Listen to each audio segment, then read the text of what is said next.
It's Naga Maths 12th CBSE Maths 3rd chapter matrices exercise 3.2ல 21th sum பார்க்குறோம்.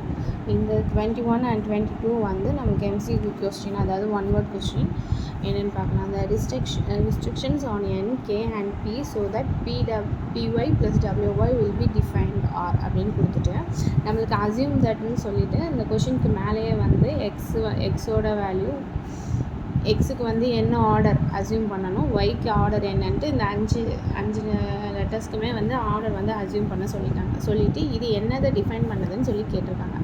அப்போ BY plus டபிள்யூஒய். அப்போ பியோட order, அதாவது பி மேட்ரிக்ஸ் வந்து எனக்கு எந்த ஆர்டரில் இருக்குது அப்படின்னு சொன்னால் பி இன்ட்டு கேன்னு நம்மளுக்கு மென்ஷன் ஆகிருக்கு. இன்ட்டு தென் ஒய் மேட்ரிக்ஸோட ஆர்டர் 3 இன்ட்டு கே. ஓகேவா?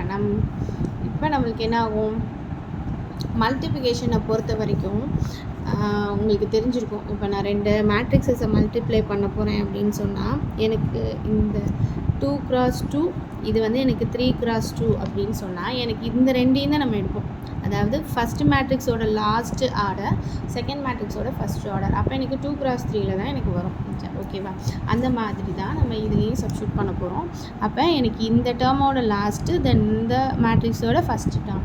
அப்போ இதை பார்க்கும்பொழுதே நம்மளுக்கு கிளியராக தெரிஞ்சிடும் கேயோட வேல்யூ வந்து எனக்கு 3 அப்படின்னு சொல்லிட்டு. ஓகேவா?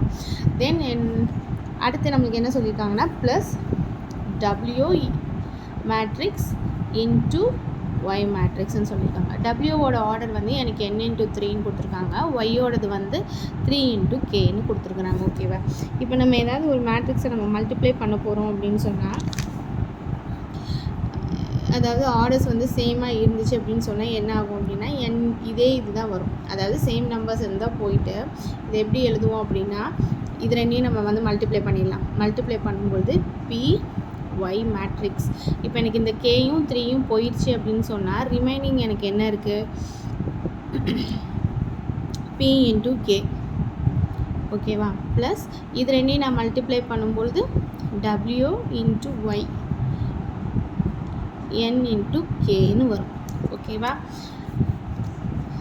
இப்போ இன்னொரு எக்ஸாம்பிளுக்கு இப்போ நான் 2 மேட்ரிக்ஸஸை மல்டிப்ளை பண்ணுறேன். இப்போ 2x2 மேட்ரிக்ஸ் 1 1 1 1, இங்கே வந்து எனக்கு 2 1 3 2 அப்படின்னு இருந்தால் எனக்கு இது நான் மல்டிப்ளை பண்ணி வர ஆன்சர் வந்து எனக்கு எப்போயுமே அடிஷன் சப்ராக்ஷனை பொறுத்த வரைக்கும் எந்த ஆர்டர் மல்டிப்ளை ஆட் பண்ணுறோமோ அதே ஆர்டரில் தான் எனக்கு ஆன்சர் வரும்.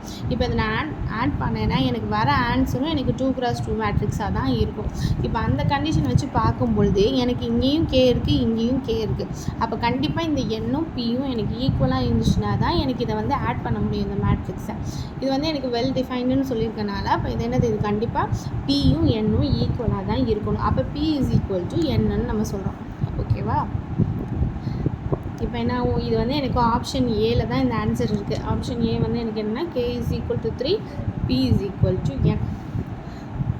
இப்போ நம்ம 2 மேட்ரிக்ஸஸை மல்டிப்ளை பண்ணுறோம் அப்படின்னா இந்த ஆர்டர் ஃபஸ்ட்டு மேட்ரிக்ஸோட லாஸ்ட் ஆர்டர், செகண்ட் மேட்ரிக்ஸோட ஃபஸ்ட்டு ஆர்டர் நம்பர், இது 2 தான் நம்ம எடுத்துக்கிடுவோம். இது வந்து மல்டிப்ளிகேஷனுக்கு. அடிஷனை பொறுத்த வரைக்கும் நம்ம எந்த ஆர்டரில் இருக்கிற மேட்ரிக்ஸஸை மல்டிப்ளை பண்ணுறோமோ எனக்கு அதே ஆர்டரில் தான் அடிஷன் கிடைக்கும். இப்போ 2x2 ஆட் பண்ணால் 2x2 தான் கிடைக்கும். 3x2 ஆட் பண்ணால் 3x2 தான் கிடைக்கும். 3x3 ஆட் பண்ணோம்னா நமக்கு 3x3 தான் கிடைக்கும். அந்த ரூல் வச்சு நம்ம பார்த்து இது ரெண்டையும் நம்ம சப்ஸ்டியூட் பண்ணி என்னோட நான் பியோட வேல்யூவை கண்டுபிடிச்சிருக்கேன். இப்போ 22nd சம் பார்ப்போம். If n is equal to p, then the order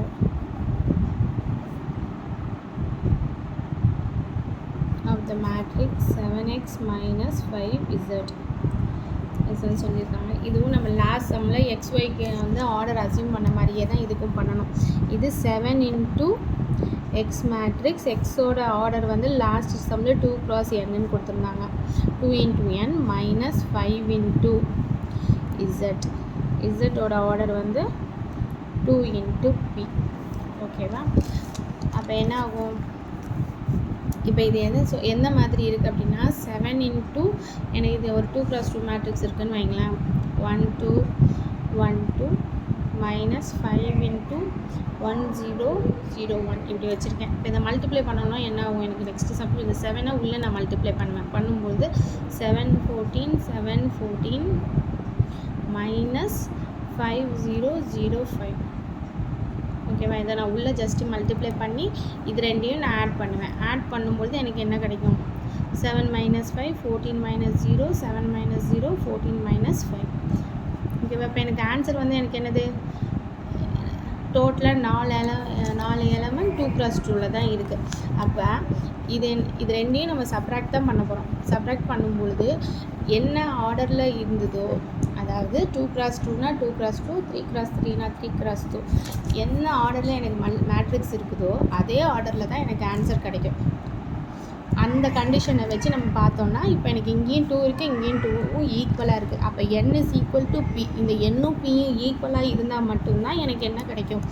2x2 இங்கே என்ன மேட்ரிக்ஸ் சப்ராக்ட் பண்ணுறோமோ அதே மேட்ரிக்ஸ் கிடைக்கும். அப்போ எனக்கு 2 மேட்ரிக்ஸும் ஈக்குவலாக இருந்தால் மட்டும்தான் என்னால் அடிஷனோ சப்ராக்ஷனோ பண்ண முடியும். இந்த கண்டிஷனை நான் சாட்டிஸ்ஃபை பண்ண முடியும். அப்போ the order of 7x minus 5z வந்து எனக்கு என்னது? 2 into n சொல்கிறேன். அப்போ n is equal to p. இந்த n-ம் இந்த p-யும் ஈக்குவலாக இருந்தால் மட்டும்தான் என்னால் சப்ராக்ட் பண்ண முடியும். இந்த சம் உங்களுக்கு புரிஞ்சிருக்கும்னு நினைக்கிறேன். இந்த வீடியோஸ் பிடிச்சிருந்துச்சுன்னா லைக் பண்ணுங்கள், ஷேர் பண்ணுங்கள், சப்ஸ்கிரைப் பண்ணுங்கள். பாய், தேங்க்யூ.